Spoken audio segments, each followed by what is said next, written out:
Queridos, hoje é um dia muito especial, estamos na presença do nosso Deus, do nosso Pai, e ainda que nós tenhamos um motivo a mais que celebrar nessa ocasião o Dia das Mães, lembrando daquelas que não estão conosco, mas deixaram um grande legado e por isso nós temos gratidão por elas, ou daquelas que nós temos perto de nós, ou mesmo que não estejam tão perto, mas estão presentes na nossa vida. Nós estamos aqui principalmente por causa desse Deus a quem acabamos de louvar. Eu estava conversando com alguém ainda no gabinete, um pouco antes de começar o culto, e depois que eu sentei ali, eu fiquei olhando um pouco para vocês e eu fiquei imaginando uma pessoa que nunca tinha tido a oportunidade de estar numa igreja. Eu pensei até num alienígena, que nunca tinha sequer ouvido falar da existência de igreja, de Jesus Cristo, de Deus. E ele entrando ali por aquela porta, ele deve certamente, ou deveria certamente, ser surpreendido por um fato que para nós é muito comum, mas que a gente às vezes não percebe o quanto ele é distinto de outras ocasiões e de outros momentos que nós vivemos. Se nós estivéssemos aqui num show, e essa banda estivesse cantando, tocando, nós estaríamos assistindo esse espetáculo. Se nós estivéssemos aqui numa apresentação, um recital, e nós estivéssemos aqui contemplando, possivelmente, dependendo da música, nós estaríamos ouvindo e pouco participando. Talvez um show de música popular, num estádio, numa arena, num teatro, num lugar onde as pessoas se sentem mais à vontade para participar, nós mesmo assim estaríamos participando no sentido de estarmos assistindo. Mas ao olhar ao semblante de alguns de vocês, cantando, levantando as mãos eventualmente, fechando os olhos, alguém que passasse aqui certamente diria: tem alguém aqui a quem essas pessoas estão homenageando, tem alguém aqui a quem essas pessoas estão cantando para esta pessoa, tem um alguém aqui.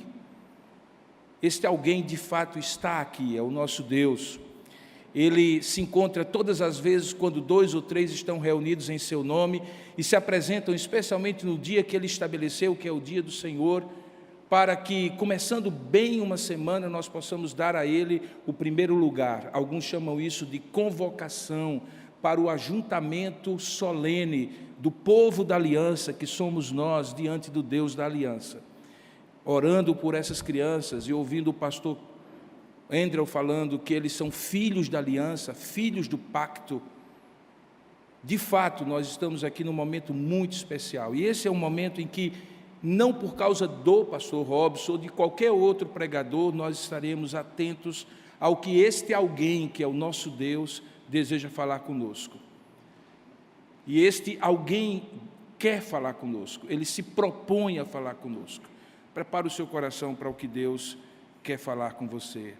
Abrindo então a sua Bíblia no livro de Atos dos Apóstolos, capítulo 18. Atos, capítulo 18, dando continuidade ao que nós ministramos no mesmo capítulo pela manhã, quando estivemos aqui, mas não mais a partir do verso 1, mas a partir do verso 18. Atos, capítulo 18, a partir do verso 18. Nós estamos no fim da segunda viagem missionária de Paulo. O livro de Atos descreve 3 dessas viagens. Estamos naquela seção do livro que começa no capítulo 13 e que conta como a igreja chegou aos confins da terra, atendendo àquele chamado que está em Atos 1:8, quando Deus diz, Jesus fala aos seus discípulos: recebereis poder ao descer sobre vós o Espírito Santo e sereis minhas testemunhas, tanto em Jerusalém, e isso nos primeiros capítulos está muito claro que aconteceu, como em toda a Judéia e Samaria, e isso também a partir do capítulo 8, 9, 10, 11, 12, e quando chega no capítulo 13, até os confins da terra. Lucas, o companheiro de Paulo, o médico amado, escritor deste livro, assim como do Evangelho de Lucas, descreve. E o estilo da descrição de Lucas é claramente um estilo de crônica. Alguns dizem que o livro de Atos é o único livro histórico do Novo Testamento. porque em certo sentido ele está contando uma história, mas a história que Lucas traz não é uma história, não é uma historiografia, não é um relato cronológico apenas, são recortes, crônicas, de determinados momentos depois da ressurreição de Jesus e da descida do Espírito Santo, quando esses homens foram empoderados de maneira sobrenatural para testemunhar daquilo que eles tinham ouvido e visto durante o tempo que eles tinham convivido com Jesus Cristo. Então não é uma história chapa branca, contando apenas os momentos mais gloriosos, alguns dos momentos mais difíceis são retratados por Lucas. E nesse final da segunda viagem missionária, viagem essa que havia começado como uma viagem de confirmação, em que o apóstolo, inquieto com aqueles crentes novos convertidos, principalmente da região da Galácia do Sul, na parte mais meridional do que hoje é a Turquia, 4 cidades haviam começado ali a ser alcançadas, a cidade de Antioquia da Pisídia, de Listra, Icônio e Derbe. Ele deseja passar de volta por aquelas cidades para confirmar a fé daqueles irmãos, e ele o faz, dessa vez não acompanhado por Barnabé, o seu companheiro da primeira viagem, mas por um homem chamado Silas. E junto, ele e Silas, tendo cumprido esse desejo e essa necessidade de passar em cada igreja e confirmar a fé, ensinar um pouco mais, aprofundar um pouco mais a fé daqueles primeiros cristãos, em dado momento ele inquieta-se pelo chamado missionário para alcançar outras regiões. Ele tenta ir na própria região da Ásia, como eu falei, a atual Turquia, para um lado, para o outro, Deus o impede. Nós vemos Deus, ou sendo registrado, que o Espírito Santo impediu o apóstolo Paulo de ir, impediu de ir para um lado, impediu de ir para o outro, até que na cidade de Troade, ele recebe uma visão noturna em que aparece um homem vestido de roupas macedônias, dizendo: passa a Macedônia e ajuda-nos. Só que a Macedônia ficava do outro lado do mar Egeu, já no continente europeu, e aquilo que havia começado como uma viagem de confirmação, de repente se tornava agora uma nova frente missionária, a frente missionária da Europa. Em Filipos, Paulo começa a primeira igreja cristã na Europa, muitos séculos antes do que hoje normalmente nós imaginamos ter sido o início do cristianismo na Europa. Ali na casa de uma mulher, Lídia, vendedora de púrpura, começa a igreja de Filipos. 2 novas conversões acontecem que são descritas no capítulo 16 de Atos e que registram o impacto do evangelho chegando naquela sociedade. Um carcereiro convertido e uma jovem adivinhadora também é convertida. E daqueles 3 improváveis primeiros membros fundadores da igreja em Filipos, uma obra maravilhosa se abre, e então toda a Europa se abre como para o evangelho, e sempre naquela região inicial da antiga Grécia, que era dividida em regiões. Hoje não é a Grécia atual, algumas regiões hoje são países autônomos como a Macedônia. Na Macedônia, Paulo tem ali a experiência desse início na cidade de Filipos, mas logo depois ele vai para Tessalônica, de Tessalônica para Atenas, e no capítulo 18 de Atos ele está saindo da capital da filosofia grega, reencontrando-se com Silas e Timóteo, um jovem que ele havia, nesta viagem, recrutado para fazer parte da equipe pastoral, e agora eles estão na importante cidade de Corinto. Como eu disse pela manhã, Corinto era uma cidade na época de provavelmente 200.000 pessoas. Só que não era tanta a quantidade de pessoas, embora esse número seja significativo para aquela época, mas a localização geográfica, onde ela estava ali no istmo de Peloponeso, separando 2 mares, através de um canal que existe ainda hoje, o canal de Corinto. De modo que todas as pessoas, e todas as caravanas, e todos os barcos que iam de um lado do outro, passavam no porto de Corinto.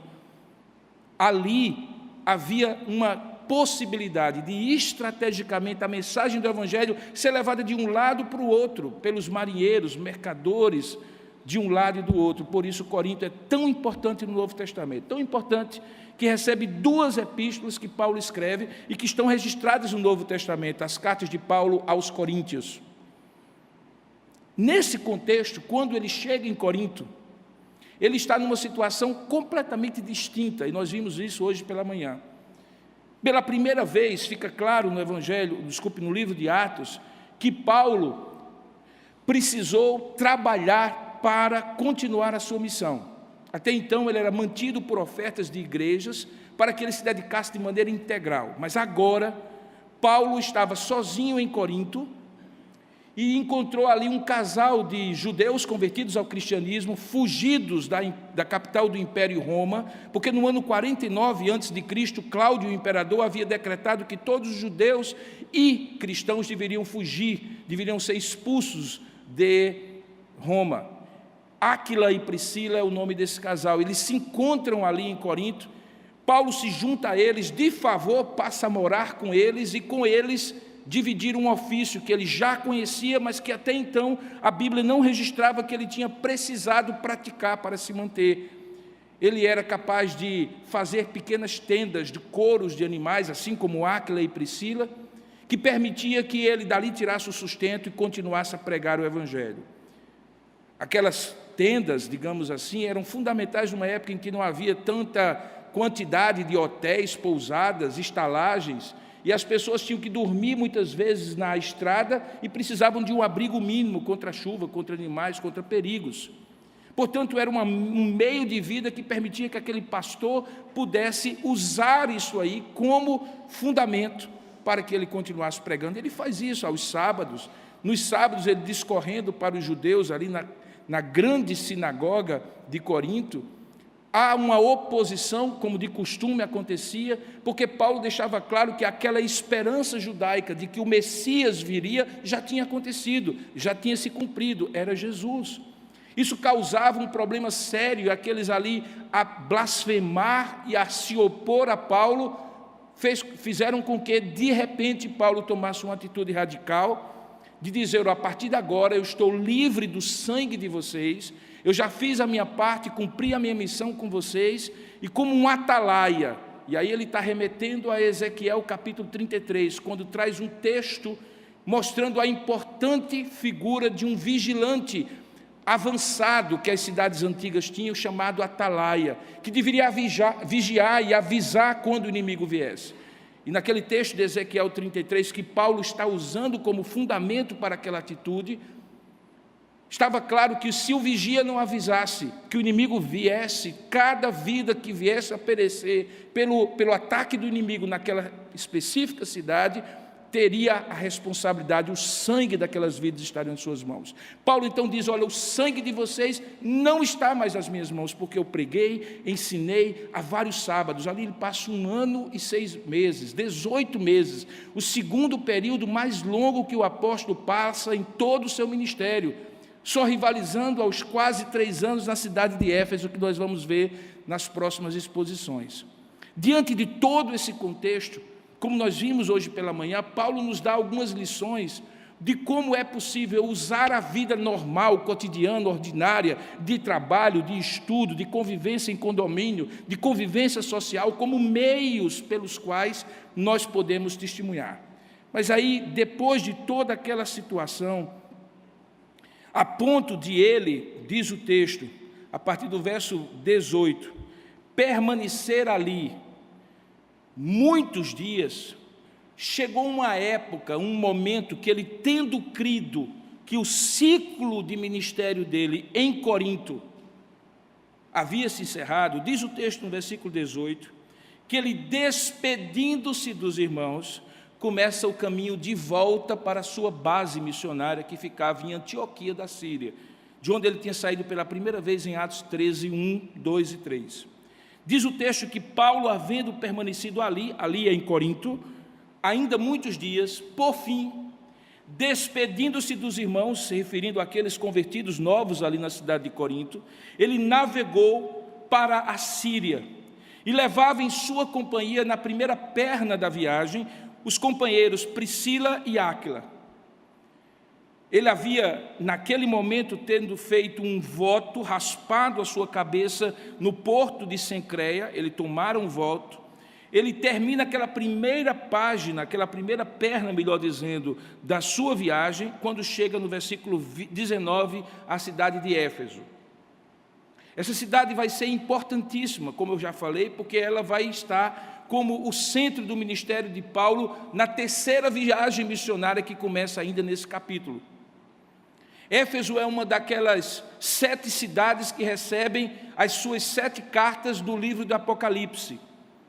Está na Ásia Menor, portanto, Paulo está voltando da Grécia, passando pela Ásia Menor, ou pelo mar ali, próximo à Ásia Menor, a porta em Cencreia, e dali ele vai voltar, enfim, para a região da Síria. Diz o texto, então, que chegados a Éfeso, deixou-os, referindo-se a Áquila e Priscila, ali. E como não podia deixar de ser para um homem que vivia em missão, ele entra na sinagoga, veja aí o verso 19, e prega aos judeus. Aonde? Na sinagoga de de Éfeso. O impacto da pregação de Paulo faz com que no verso 20, diz o texto, eles roguem que Paulo permaneça ali por mais algum tempo. O que poderia mover o coração do apóstolo a consentir, mas ele não acedeu, porque ele tinha uma consciência de que o ciclo dele naquela segunda viagem estava prestes a acabar. Mas então ele diz, despedindo-se no verso 21, se Deus quiser, voltarei para vós outros, e embarcando partiu de Éfeso. Esse se Deus quiser pode ser compreendido tanto como um desejo do apóstolo, como uma promessa do apóstolo, e de fato ele cumpre. Na terceira viagem missionária ele faz de Éfeso a seu ponto de encontro. O texto continua dizendo que, chegando então a Cesareia, tendo cruzado o mar Mediterrâneo na sua porção mais oriental, e já naquela região onde ele bem conhecia, essa Cesareia é a Cesareia marítima, onde depois, muitos anos depois, Paulo ficaria preso no seu caminho para a última prisão em Roma. Uma cidade muito interessante, tem um aqueduto belíssimo. Se um dia você for a Israel, no pacote que você eventualmente comprar, não deixe de incluir Cesareia Marítima. Essa é diferente de Cesareia de Filipe, onde Pedro confessou que Jesus Cristo era o Messias. Quando ele chega a Cesareia, ele desembarca e dali, por terra, ele sobe a Jerusalém e, tendo saudado a igreja, como que num relatório, dizendo o que tinha acontecido e trazendo uma palavra de saudação para a igreja mãe em Jerusalém, ele depois desce para Antioquia. E agora já na Síria, de onde ele tinha partido na sua primeira viagem, diz o texto que, havendo passado ali algum tempo, ele começa a partir do versículo 23, novamente uma terceira viagem. Mas sobre isso nós não falaremos hoje. Eu gostaria de aproveitar, portanto, esses poucos versículos que estão do versículo 18 ao versículo 22, que eu acabei de ler, descrevendo um pouco, para tirar algumas lições que eu chamaria de idas e vindas na vida de um cristão. E que talvez, mesmo você não sendo missionário, não sendo o apóstolo Paulo, poderá se identificar e, quem sabe, Deus aplicar ao seu coração algumas lições. Tendo lido esse texto, eu convido você para que, ao expor a palavra, porque eu só comecei, a chuva ainda não parou, eu gostaria de convidá-lo a orar comigo. Vamos orar juntos? Ó Deus amado e querido Pai, na medida em que lemos a Tua palavra e pedimos a Tua bênção sobre a reflexão que iremos fazer sobre ela, nós nos aproximamos do Teu texto sagrado com toda a reverência, sabendo que é possível que a mente humana, o intelecto, a razão humana, possa muito bem interpretar o texto, mas jamais, Senhor, nossa mente humana ilimitada será capaz de compreender a lição, as lições, o sentido mais profundo e espiritual, a aplicação da Tua palavra para cada um de nós, porque certamente o Senhor não nos ajuntou aqui por acaso. Embora nós tenhamos tomado a decisão de estar aqui, o Senhor moveu circunstâncias, moveu a nossa vontade, o nosso desejo, e não estamos aqui por acaso. Fala, portanto, porque reunidos aqui como estamos, louvando e adorando o Teu nome, não faria sentido voltar para casa sem ouvir a Tua voz. Fala conosco, Senhor, tira toda distração da nossa mente, atrai a nossa mente exclusivamente para o que será ministrado. Fala conosco e aplica a Tua palavra com graça, poder e misericórdia, segundo a necessidade de cada um de nós que está aqui e também daqueles que estão nesse momento participando à distância, remotamente, pela internet, seja agora, no tempo em que essa ministração é feita, seja posteriormente, quando ela ficar à disposição de muitos durante muito tempo. Fala conosco, Senhor, e nós te daremos ao fim desta ministração toda a honra, glória e louvor, porque é assim que nós te oramos e te agradecemos em nome de Jesus. Eu fiz referência ao fato de que alguns interpretam o livro de Atos dos Apóstolos como um livro histórico, e não necessariamente da história do tipo que nós conhecemos, porque talvez por uma questão de preferência, um dos estilos literários que mais me encantam é o chamado cronismo, ou as crônicas, algumas delas inclusive crônicas históricas. O Brasil talvez seja um dos países, e a língua portuguesa seja uma das línguas, em que a crônica mais floresceu. Nós temos excelentes cronistas, a começar do grande Machado de Assis, passando por Clarice Lispector, Cecília Meireles, Rubem Braga e tantos outros que nós temos uma lista imensa aqui. O que é um cronista? É um observador do cotidiano. O que é um cronista? É um registrador de fatos, mas não de fatos postos em forma de tese. Ele não é um doutrinador, ele não se propõe a provar uma tese. Ele não se propõe a provar um ponto. Ele simplesmente descreve o que ele está vendo, certamente com um enfoque, com um viés, com um olhar, que conduz o leitor ao final da sua crônica, chegar a alguma conclusão, perceber alguma verdade, mas está com o leitor e não nele a vontade de dizer isto é verdade ou isto não é verdade, isto é correto ou isto não é correto. O cronista é um descritor. É alguém que observa bem, consegue ler um pouco da natureza humana e das circunstâncias, toma os diálogos que vão sendo descritos e narrados como fios condutores para que eu, ao ler aquela crônica, consiga perceber aonde ele está querendo chegar. Sim, porque todo cronista tem uma intenção oculta na sua crônica. No tempo em que nós tínhamos jornais impressos à disposição, uma das leituras que eu particularmente gostava de fazer antes daquelas notícias que eram manchetes, eram as chamadas crônicas dos jornais, hoje substituídas pelos blogs. Em certo sentido, os blogs são as crônicas modernas desse mundo digital. Alguns são cronistas blogueiros, de sentido em que eles descrevem fatos e deixam que as pessoas cheguem às suas conclusões. Outros são cronistas, blogueiros, panfletários, que têm uma intenção muito clara e estabelecem uma tese, querem provar e convencer o leitor. Nós estamos diante de um texto, talvez um dos textos em que a maior parte dos pregadores não dá aquela atenção, porque não há nenhum fato, digamos assim, tão sonoro, saliente, que pudesse fazer com que eu tivesse como um texto preferido. Não há nenhuma conversão, você percebe nesse texto? Não há descrição de ninguém importante nesse texto. Não há descrição de nenhum fato relevante que justificasse que Lucas gastasse alguns das suas tintas naquele pergaminho, naquele texto ali que ele estava escrevendo de Atos, para descrever isso aqui. Mas é preciso que você veja esta parte desse capítulo 18 como o grande fechamento daquilo que Lucas está descrevendo em todo o livro, e particularmente nessa segunda viagem missionária que ele está descrevendo do apóstolo Paulo, acompanhado de Silas e de Timóteo, e algumas vezes ele mesmo, Lucas, presenciando os fatos. É justamente nessa maneira e dessa forma que eu gostaria de chamar a sua atenção para aquilo que eu estou chamando de idas e vindas.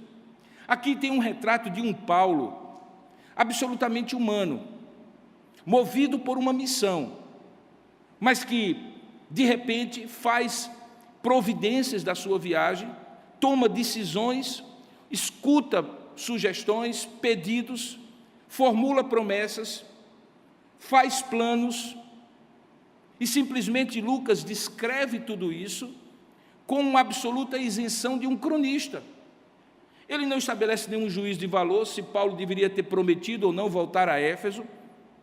Ele não diz se é necessariamente quando Paulo pregou na sinagoga de Éfeso, ele estava ali pregando e tendo resultado.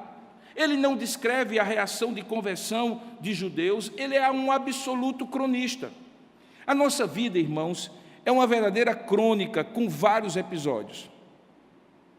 Aquilo que nós chamamos de a nossa biografia, e que talvez alguém, em algum momento, se você for famoso, vier a escrever para que as pessoas, depois que você aqui não esteja, venham lhe conhecer, não é necessariamente a sua vida, mas é aquilo que ficou saliente ao olhar de alguém que a descreveu.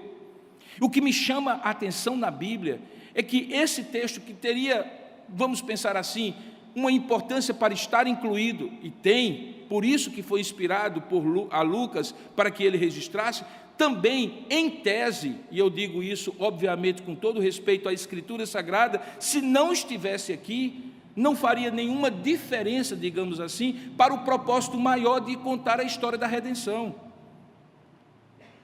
A nossa história, assim como esse texto, ela não é registro dos pontos salientes da nossa história. Eu me lembro de uma querida amiga do tempo de Instituto Bíblico, que ela dizia assim: para a vida ser perfeita, a gente só precisava de uma trilha sonora como os filmes. E se você achar interessante, se você não percebeu, veja como é interessante que parte da história que é contada num filme, ela é contada pela trilha sonora, porque às vezes o que está acontecendo ali é absolutamente fortuito, prosaico, qualquer coisa ali, um homem caminhando numa praia, alguém passando pela rua, e que não tem importância nenhuma, mas cria um roteiro, e a trilha sonora ajuda, dependendo se ela é vibrante, se ela é mais calma, a descrever o estado mental de quem está descrevendo, contando aquela história de maneira visual, para que eu que esteja assistindo ou lendo, vá chegando a conclusões. A nossa vida é isso, e não aqueles momentos gloriosos das formaturas, para quem está na academia, das homenagens, das notas altíssimas. Há muito trabalho nos bastidores, é aí que a vida acontece. O casamento, a relação conjugal, não é aquilo que você vê nos blogs e nas redes sociais. Eventualmente aquela história ali que é destacada e que tem um propósito de quem compartilha, talvez sejam os pontos altos, certamente, porque os pontos baixos pouca gente compartilha. Mas no dia a dia, nós chamaríamos de muito sangue, suor e lágrimas, qualquer relacionamento, de marido, de mulher, de pais e de filhos. A crônica da nossa vida é feita, queridos irmãos, de idas e vindas, todo o tempo. O que nos leva de cara, ao olhar para esse texto, a uma possibilidade, uma alternativa, ou uma ou outra. É de viver essa vida ordinária de maneira ordinariamente, ou viver essa vida ordinária numa perspectiva extraordinária. É isso que Paulo toma como opção. Que a nossa vida é ordinária, não tenha dúvida. Até os mais famosos, aqueles que a gente chama de celebridade, eles escovam os dentes todo dia de manhã. Eles comem feijão com farinha, igualzinho a você. Eles precisam pagar contas. Normalmente eles têm aborrecimentos, uma vida ordinária. Você que não é celebridade, e eles que são celebridades. A grande questão não é se você torna a sua vida um espetáculo 24 horas monitorado por milhões de pessoas e manipulado por milhões de pessoas também, por equipes inteiras que tentam lhe dar um enfoque sobre a vida de uma pessoa que é absolutamente ordinária, como se ela fosse especial e extraordinária. Não caia nessa esparrela, por favor, porque a vida dessa pessoa é ordinária. A grande questão é o que é possível tornar de extraordinário numa vida ordinária. Para Paulo, era o seu senso de missão. Se você olhar direitinho, quando Paulo está terminando a sua viagem, Possivelmente, e aí é um olhar meu para a crônica de Lucas, ele está com aquela sensação de dever cumprido e de volta para casa. Zé Almério de Almeida dizia, creio que foi ele, que ninguém se perde no caminho de volta. Mas o caminho de volta é um caminho de retorno ao normal. Você faz uma viagem, por mais encantadora que seja, o retorno não é cheio de expectativas. É cheio de desejo de você voltar ao normal, sentir o cheiro novamente da sua cama, da sua fronha, do seu lugar de habitação, comer aquela comidinha, porque a melhor comida de qualquer melhor restaurante nunca será suficiente para satisfazer como o seu feijão com arroz do dia a dia, do jeito que você quer e gosta de ser temperado. Então a sensação de voltar para casa é uma sensação de volta para o ordinário. Paulo estava com essa sensação de que havia feito o que tinha que ser feito, Deus o havia surpreendido, quando tornou uma viagem que era de confirmação, numa grande viagem de abertura missionária, como nós acabamos de descrever. Agora, diz o texto, que havendo permanecido ali muitos dias, é o verso 18, por fim, e eu gosto muito dessa expressão adverbial, por fim, ou seja, enfim, finalmente, era hora de voltar para casa. O que Paulo faz? Ele começa um processo de despedir-se das pessoas com quem ele tinha convivido naquela viagem. Diz o texto que ele está despedindo-se dos irmãos. E Lucas, que sabia, e porque estava contando essa história, por volta do ano 52, 51 depois de Cristo, portanto, essa história já tinha acontecido. Claro, ele sabia, Paulo tinha descrito possivelmente qual era a emoção dele, o sentimento dele, e Lucas tinha registrado, inspirado por Deus. Diz o texto que ele traça o destino final de Paulo, navegou para a Síria. A Síria para ele era Antioquia da Síria, onde Paulo morava, desde que ele saiu de Tarsis, trazido por Barnabé para começar a obra missionária até os gentios, quando começou ali em Atos capítulo 13. Ele estava voltando para casa, enfim. A vontade dele era navegar direto para a Síria. Ele havia conhecido Priscila e Áquila, e então começa idas e vindas da viagem. Uma viagem que não vai ter um ponto A e um ponto B direto, mas vai ter parada. E a parada que Paulo havia decidido que teria era justamente a parada em Éfeso. Ele toma Áquila e Priscila, que a essa altura já eram cristãos, tinham vindo de Roma, como eu mencionei, não eram filhos da fé de Paulo, mas que tinham mostrado, como nós vamos ver no capítulo final desse 18, capítulo 19, uma maturidade espiritual muito grande, a ponto deles serem os verdadeiros plantadores da igreja em Éfeso. Não é Paulo o pai daquela igreja. Nesta viagem final de volta ao ordinário, Paulo tem o insight, certamente conduzido por Deus, de tomar Áquila e Priscila consigo, dar uma parada estratégica, possivelmente no porto de Mileto, que era o porto de Éfeso, e deixar aquele casal ali para começar a obra. Quando eu falo de idas e vindas, é porque talvez para Paulo a vontade dele era direto para a Síria, para Antioquia. Mas quando Deus move a nossa vida em função da missão que Ele tem, preste bem atenção, só há duas maneiras de você viver a vida, meu querido. É tocando na base de 24 horas a cada dia, sem planejamento, sem propósito, sem sentido, pensando nas suas coisas e nos seus projetos de imediata consecução, de imediata concretização, ou você olhar para o todo, e mesmo que você não viva tudo o que você planejou, ter um senso de missão e dizer assim: eu desejo chegar na Síria.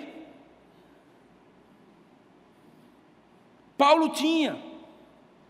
Talvez um texto mais belo que sai da sua boca é Atos capítulo 20, verso 24, depois disso, quando ele diz: em nada tenho a minha vida preciosa para mim mesmo, contanto que eu cumpra a carreira que me foi proposta e o ministério que me foi dado, de pregar o Evangelho. Veja, Paulo entendia como uma carreira, com começo, meio e fim. Cumpra um ministério, uma missão. É terrível viver sem sentido.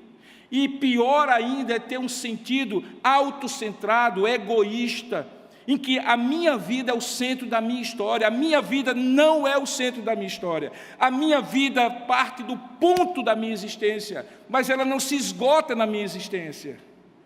Talvez uma das coisas mais patológicas dos tempos atuais é que, por conta da celebrização movida pelas redes sociais em muitos aspectos, nós achamos que o universo circula ao nosso redor, que a nossa vida é a mais interessante, que as pessoas estão interessadas naquele prato que eu estou tirando foto e colocando no Instagram, que eu serei mais amado, mais querido, mais reconhecido se a minha vida for tão interessante que as pessoas a invejem, desejem ser como eu sou.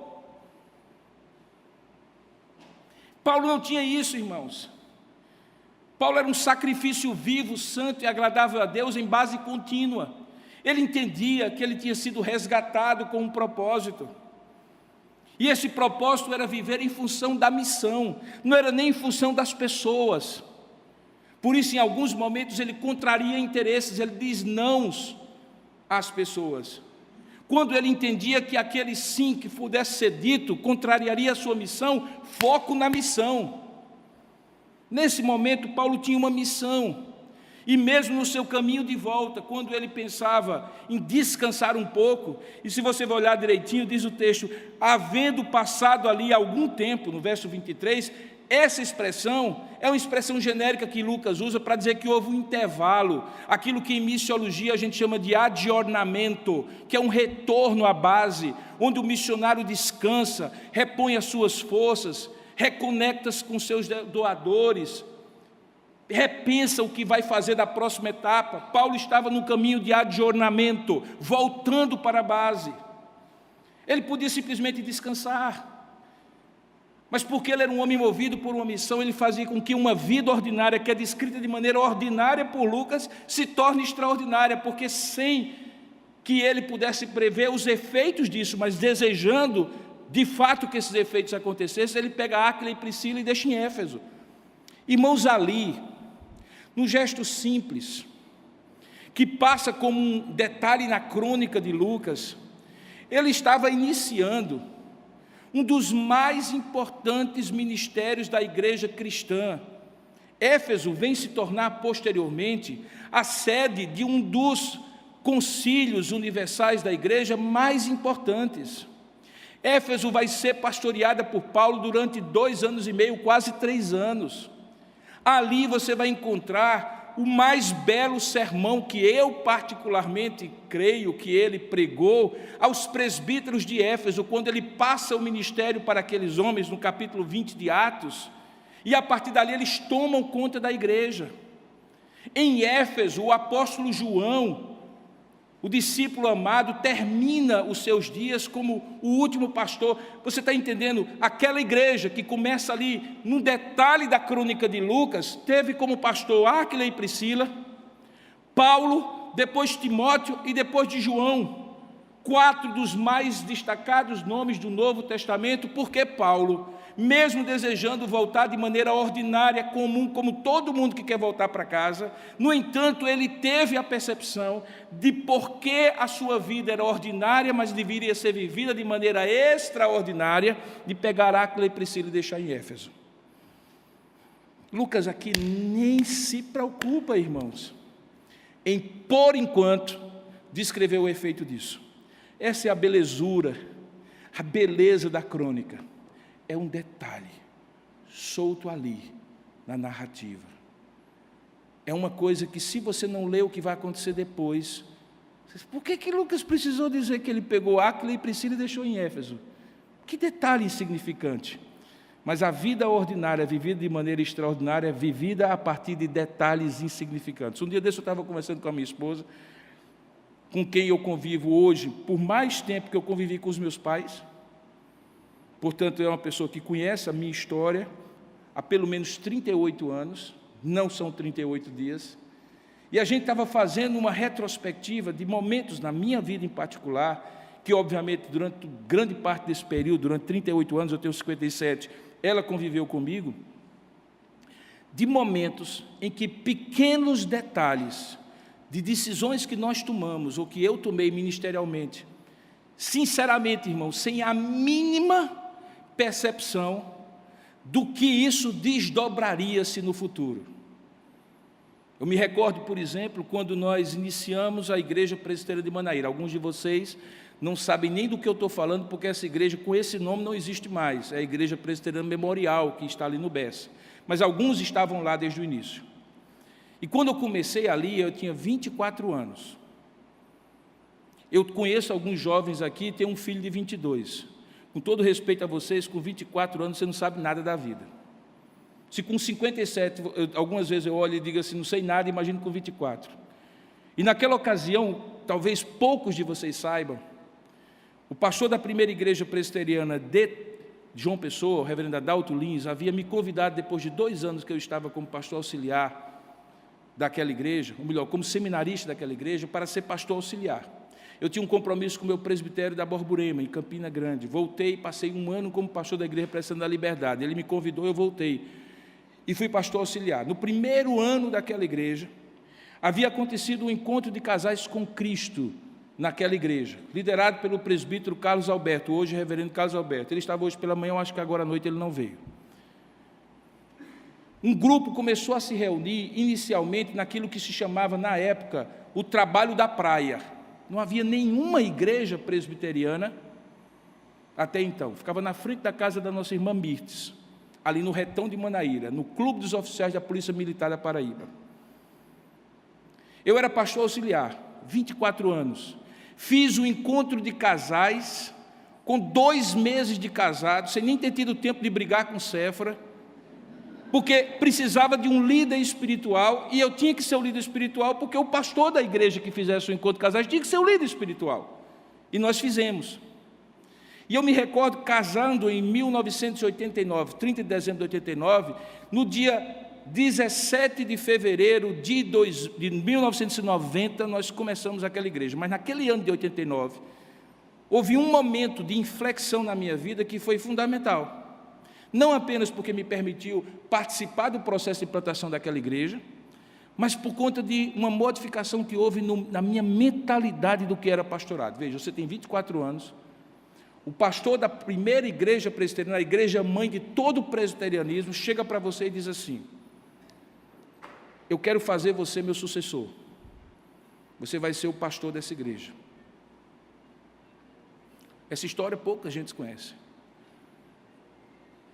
Você vai me substituir. Eu estou saindo, vou tomar conta do trabalho da praia, que era esse trabalho.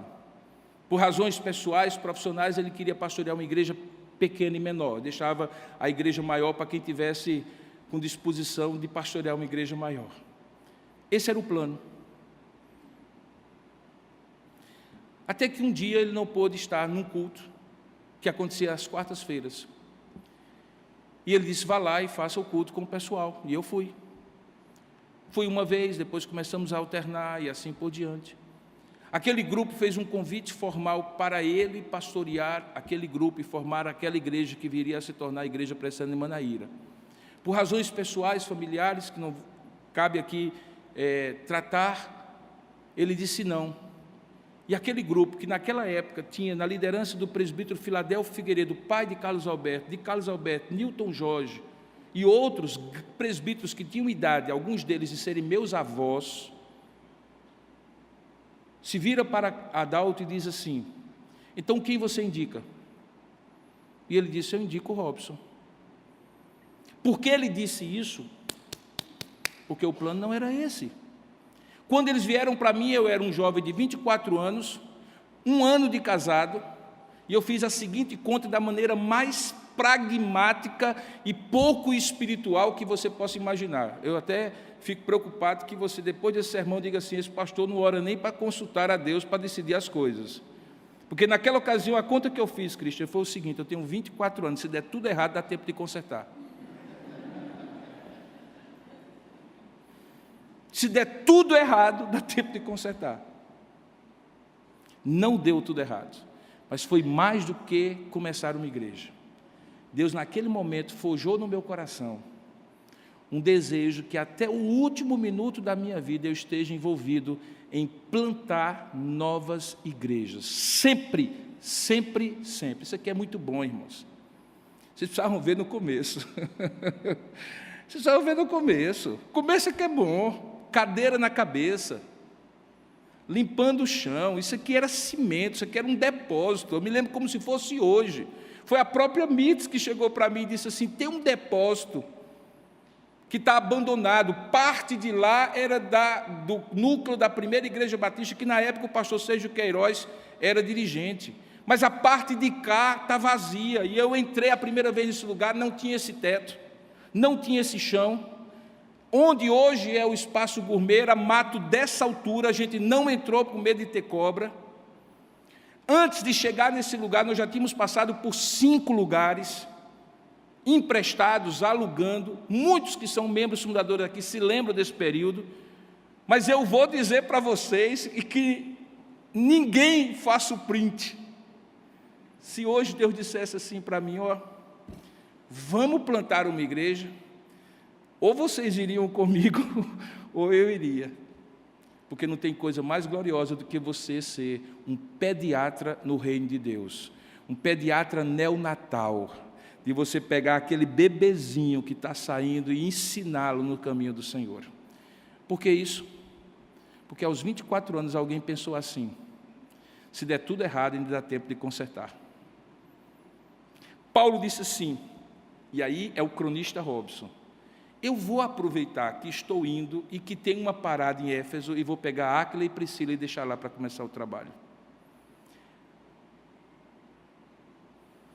Qual é a dedução que eu faço disso? É porque, na medida em que ele chegou ali, em Éfeso, deixou-os ali, porém, veja aí no versículo 19, entrando na sinagoga, ele, como de costume, para bater o ponto e dizer que não deixou de pregar naquela cidade, ele pregava aos judeus. E, obviamente, que eles queriam Paulo, eles não queriam Áquila e Priscila. Paulo era Paulo, gente. O que é que acontece no verso 21? Rogando-lhes eles que permanecesse ali mais algum tempo. Ou seja, eles queriam que Paulo começasse ali, mas o propósito era ir para a Síria. Deixar Áquila e Priscila, pregar alguns dias na sinagoga, tudo bem. Por isso o texto diz: não acedeu. Mas veja o verso seguinte.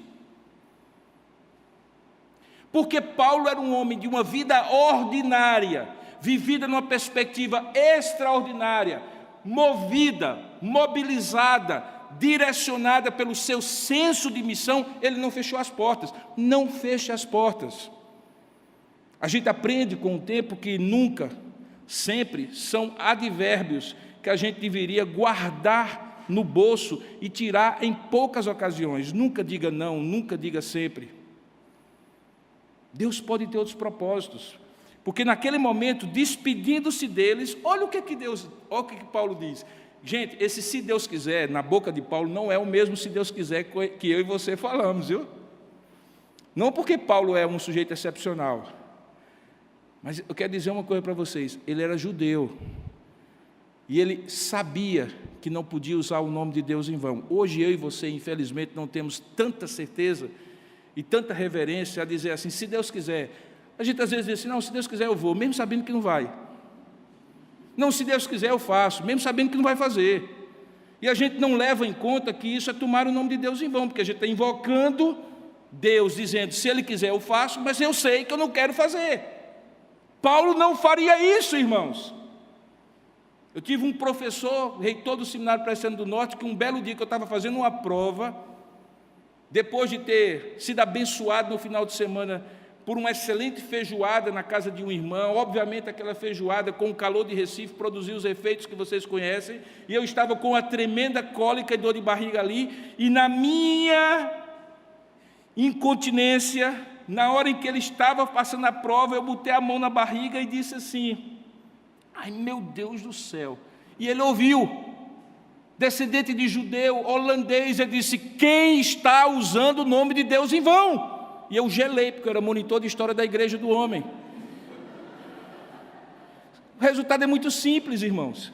Eu ainda tentei fazer como Acã e me esconder. Ele não jogou sortes, mas quando ele perguntou a segunda vez, eu disse: é agora ou nunca. Fui eu, reverendo.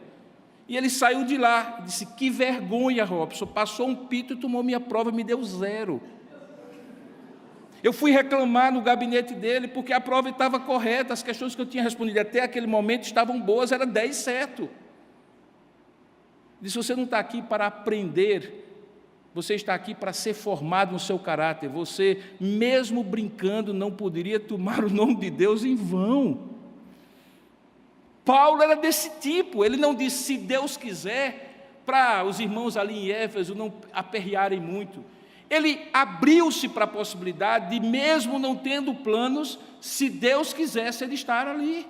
E o texto diz que ele disse, se Deus quiser, voltarei para vós outros. Mas ele embarcou e partiu para Éfeso, porque nas idas e vindas de uma vida ordinária, a gente se abre para as intervenções extraordinárias e sobrenaturais de Deus, mas a gente também precisa manter os nossos planos.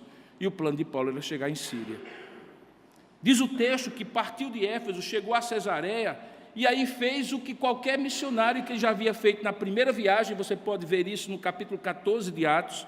Ele parte para Jerusalém, presta relatório lá. É bom lembrar que em Jerusalém ainda estavam muitos dos apóstolos, que tinham dado o imprimato apostólico, a autorização para Paulo sair, e ele ali presta um relatório para aquela igreja e depois desce para Antioquia. A crônica se encerra ali, porque a partir do verso 23, embora esteja no mesmo capítulo, porque como você deve saber a essa altura, os capítulos e os versículos não estavam no texto original, é coisa posterior para ajudar leitores como eu e você a entender as seções das narrativas, e entender que essa parte se encerrou, que agora vai começar uma outra história. Esse versículo 23 talvez fosse o início do capítulo 19, se eu estivesse fazendo isso aqui, eu colocaria capítulo 19, começo da terceira viagem missionária. Mas ela só vai começar depois. Mas um ciclo se fechou. E se fechou de que maneira, queridos? Com uma vida ordinária, descrita de maneira ordinária por um cronista como Lucas, mas uma vida vivida a partir de um ponto de vista extraordinário de alguém que estava movido e direcionado por uma missão. Se alguém hoje, e essa é a pergunta com a qual eu converjo agora para o encerramento, se alguém hoje fosse escrever a sua história, a minha história, você não estivesse pagando pelo livro e, portanto, você não estivesse com o poder de direcionar aquele que seria o seu biógrafo, dizendo, não, essa parte aqui tira, essa parte aqui coloca, fala isso aqui que vai ficar mais bonito na fita, mas a pessoa tivesse absoluta liberdade de escrever a sua vida ordinária, como você tem uma vida ordinária, como eu tenho uma vida ordinária. Seria possível que eu lendo o seu livro, você lendo o meu livro, posteriormente, já editado nas bancas de revistas ou nas livrarias, eu e você tivéssemos acerca do livro do outro a mesma impressão que eu tenho sobre esse livro, ou seja, que a minha vida e a sua vida foi ordinária, é ordinária, mas é movida por um motor extraordinário, porque você é um homem na missão, você é uma mulher na missão, você move-se não apenas para pagar as contas a cada final de mês, fazer de vez em quando uma viagem, comer de vez em quando no restaurante,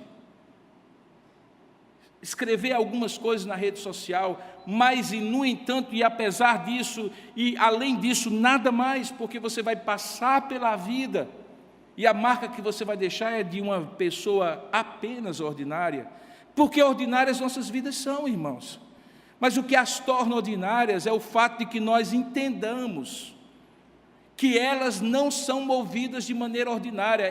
Isso é o que dá sentido a isso aqui. E aí eu volto à minha palavra inicial, quando eu estava ali olhando, dizendo assim, esse povo vai sair daqui para na segunda-feira, amanhã, viver uma vida extraordinária ou viver uma vida ordinária.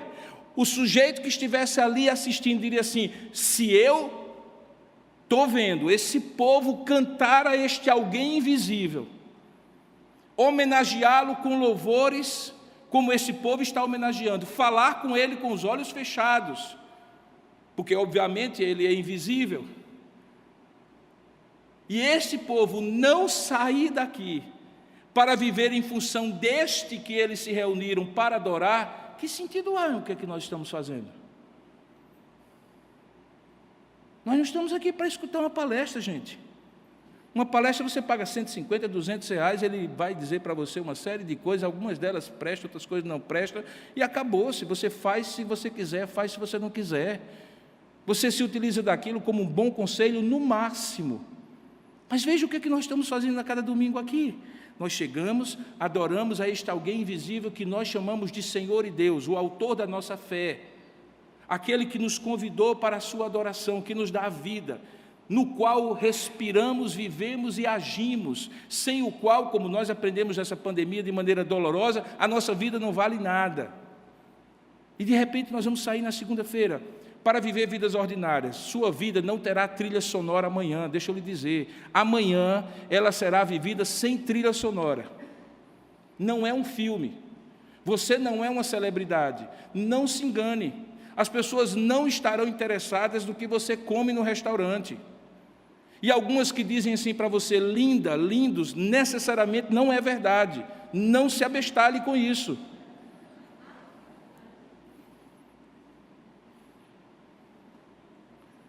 Sua vida não precisa ser extraordinária para ser vivida extraordinariamente. Esse é que é o ponto. Sua vida precisa ser ordinária, mas vivida de maneira extraordinária, e essa crônica nos ensina isso nessa noite. Por isso, saia daqui com um profundo senso de inquietação, se perguntando, como eu posso tornar a minha vida extraordinária? Eu vou contar uma história, Manuela estava comigo, e ela lembra disso. Algumas semanas, uma pessoa disse assim, pastor, o senhor conhece uma iniciativa que tem aqui em São Paulo, chamada SP Invisível? Se você quiser conhecer um pouco mais, você coloca no Google, hoje o Google vai lhe dar. Eu disse, não, o que é SP Invisível? Disse, não, é um grupo de jovens que, há alguns anos atrás, resolveu registrar em fotos e em vídeos pessoas que, dentro daquilo que nós chamamos de invisibilidade social, são não notadas. Gente em situação de rua, pessoas que estão aí numa situação difícil do ponto de vista social e econômico, e que a gente às vezes passa ali e nem percebe que a pessoa existe. E eles resolveram ir para a rua, tirar fotos dessas pessoas, mas fotos assim, caprichadas. Não olhe ainda, por favor, não consulta ainda, só depois do culto. Fotos caprichadas, com muita qualidade, e resolveram registrar em vídeo as histórias dessas pessoas. Elas começaram a contar suas histórias. A princípio, o grupo queria o quê? Dar visibilidade para essas pessoas. Fazer com que as pessoas as vissem. Elas existem. Nesses tempos difíceis que nós estamos vivendo, pós-pandemia, o número dessas pessoas aumentou. Nem todas elas são preguiçosos, incapazes, pessoas que gostam de viver na miséria. Muitas delas perderam condição de pagar o aluguel na comunidade, na favela onde viviam. Juntaram as coisas, estão na rua. Algumas delas são bem formadas, mas não têm encontrado emprego. Algumas delas têm transtornos mentais. E por isso que de vez em quando você escuta pessoas gritando de madrugada na rua, e vocês, como é que uma pessoa normal faz isso? Como é que uma pessoa normal vive dessa maneira? Come da lixeira? Essas pessoas existem. Existem aqui, existem lá em São Paulo, uma quantidade enorme. Eles começaram a fazer vídeos. A ideia era sensibilizar as pessoas para terem visibilidade, perceberem essas outras pessoas. Mas aí essa ideia tem derivado, porque da sensibilização começou a existir um processo de mobilização. O que eu posso fazer por essas pessoas? E desse processo de mobilização começou, além do assistencialismo, que é importante, porque a pessoa precisa, naquele momento do peixe, capacitá-las para que elas possam fazer alguma coisa por si mesmas, dar o anzol para que elas não precisem sempre do peixe. Esse grupo que veio de uma determinada igreja, hoje é um grupo que reúne milhares de pessoas. Só para você ter uma ideia, nesse inverno, eles estão colocando como alvo distribuir 22 mil kits, com cobertor, gorro, meia e um moletom, para as pessoas aguentarem o frio de São Paulo. Hoje se calcula em 20 mil pessoas em situações de rua naquela cidade. é uma pequena cidade de qualquer estado, 20 mil pessoas. Eu posso garantir para você que dos 220 e tantos municípios da Paraíba, você não tem mais do que 50 municípios com mais de 20 mil pessoas, aqui no nosso estado. Você tem um município no centro de São Paulo de pessoas em situações de rua. Estatísticas confiáveis. Eles vão distribuir 22 mil. E aí alguém disse assim, você não gostaria de ter a colaboração de uma instituição? Não, a gente quer pessoas, o máximo de pessoas possíveis e tal, e me chamaram lá e trouxeram lá na chancelaria. E eu conversei com essas pessoas. Nós vamos estar nos engajando juntos. Mas o que me chama a atenção, sabe o que é? É que quando eu vi aquele menino, que foi quem teve essa sensibilidade de sair do seu momento de comodismo, da sua vida ordinária e dar um sentido extraordinário, eu olhei e disse assim, é um menino. Literalmente é um menino. Não é um profissional, um sujeito maduro, um grande líder, um empresário, um político. Não, é um menino que está descobrindo, e isso me chamou muita atenção, como na sua juventude dar um sentido extraordinário à sua vida ordinária. Queridos, a vida está lhe dando diariamente oportunidades para que a crônica da sua existência tenha a marca da extraordinária. Na medida em que você se dispõe a viver sua vida ordinária sem necessidade de celebrização. A celebrização é a caricatura do extraordinário de Deus na sua vida. O que deve ser célebre na sua vida é o Deus a quem você conhece, serve e ama. E quando você o convida para tornar a sua vida ordinária em algo extraordinário, ele faz coisas extraordinárias na sua vida. O apóstolo Paulo é a prova disso. Meu desejo sincero ao final dessa mensagem é que você saia daqui inquietado para viver uma vida extraordinária. Não precisa de muita coisa não, viu, queridos? Não precisa de muita coisa não. Extraordinário não é grandioso.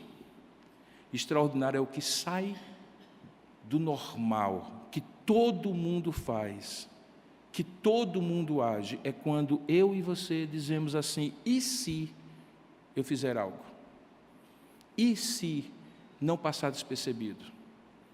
E diga-se passagem, a grande lição que eu tenho visto nos últimos tempos é que, às vezes, porque nós estamos de bocas fechadas, vivendo uma vida ordinária, Deus tem levantado pedras, para usar a expressão de Jesus, que não tem se calado e que tem feito coisas extraordinárias para a vergonha nossa como cristãos. Que Deus lhe inquiete e lhe mova para além do ordinário da sua vida, porque nessa crônica de idas e vindas, o que vai ficar marcado, quando você aqui não estiver, é o extraordinário do que Deus fez na sua vida. Amém? Vamos pedir isso a Deus?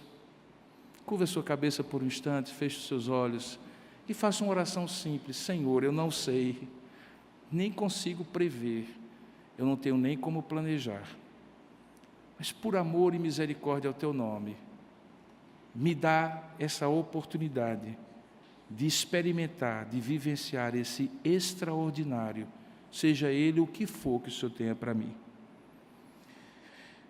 Faça isso. É agora você e Deus. Pai amado, Tu és o extraordinário na nossa vida. Tu és aquele que nos resgatou do império das trevas, de uma vida não apenas ordinária, mas condenada, para algo extraordinário que é o Teu Evangelho, o poder do Senhor para a transformação de todo aquele que crê. Pai, eu não consigo imaginar a minha vida sem o Senhor. Eu não consigo imaginar, Pai, como eu poderia ser feliz, mesmo que eu fosse muito rico, muito poderoso, muito célebre e famoso, se não fosse o Senhor na minha vida, Pai. Eu Te louvo porque Tu és o extraordinário na minha existência. Porque eu não preciso ser célebre, fazer grandes coisas, para ver coisas extraordinárias movendo-se na minha vida. E eu sei que há filhos e filhas Tuas aqui, nesse momento, que, se forem honestos com a própria história, com a crônica de suas vidas, também reconhecerão certos extraordinários que o Senhor fez na vida delas, que não foi sorte, que não foi competência somente delas ou de alguém, que não foi um QI de alguém que indicou. Se houve isso, certamente foram instrumentos, mas não a causa do extraordinário de suas vidas. A causa és tu. Nada temos se de ti não recebermos, porque todo dom perfeito, toda boa dádiva vem do Senhor, o Pai das luzes, em quem não há sombra de variação. Pai, nos ajuda a quebrar esse casulo do ordinário e sonhar, desejar, mesmo que a vida seja vivida no dia a dia de maneira ordinária, com coisas ordinárias, a pedir e clamar: Deus, faz da minha vida um extraordinário. Faça isso, Pai, na vida de tantos filhos e filhas tuas. Eu fico imaginando, Pai, se cada um de nós dissesse: Senhor, a vida está passando tão rápido, e a cada dia eu fico aguardando aquele momento em que eu possa fazer algo extraordinário, e o momento está ali na minha vida, todo o tempo, toda hora, todo instante, quase que esfregando-se na minha cara. Pai, nos ajuda, Senhor, a dizer: em nada tenho a minha vida preciosa para mim mesmo, contanto que eu complete a carreira que me está proposta e cumpra o ministério que me foi dado de anunciar, de viver o extraordinário do Senhor na minha vida. Faça isso, Pai. Ah, Senhor, como eu gostaria de ouvir histórias assim e de ler relatos de vidas ordinárias, simples e comuns como as nossas, transformadas, revolucionadas pelo extraordinário. Fala ao coração de cada um dos teus filhos, aqueles que são mais idosos e maduros, mostra que ainda há tempo, que ainda há tempo, que o Senhor os conduziu até agora, e que agora é a hora de viver o extraordinário do Senhor nos ordinários da vida. Aqueles que são muito jovens, eu te peço, Pai, que toda essa vitalidade, energia, criatividade, vigor pela vida, não seja ensimesmado, não tem a ver com projetos pessoais apenas, de celebrização, de enriquecimento, de empoderamento. E se isso tudo vier, seja em função da missão. Faça isso, Pai, e nós te daremos toda a honra, glória e louvor, porque Tu és o extraordinário na nossa vida. Louvado seja o Teu santo nome. É o que nós oramos em nome de Jesus. Amém, Senhor.